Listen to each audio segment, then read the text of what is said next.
Missouri lawmakers are looking to join other states in banning abortion when a fetal heartbeat can be detected.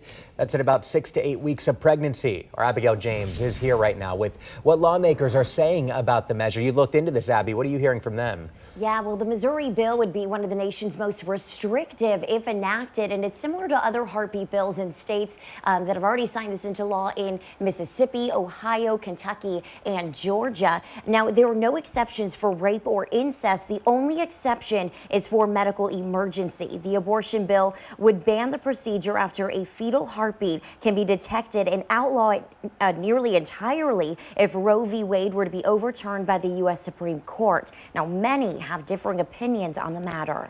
To be clear, it is essentially a complete ban on abortion in Missouri. This bill is going to protect children from being aborted when they have a heartbeat. Now, a proposal could hit the Senate floor this week, but a recent filibuster could affect what lawmakers can get to by Friday evening. For now, reporting live, Abigail James, KCTV5 News. Thanks, Abby.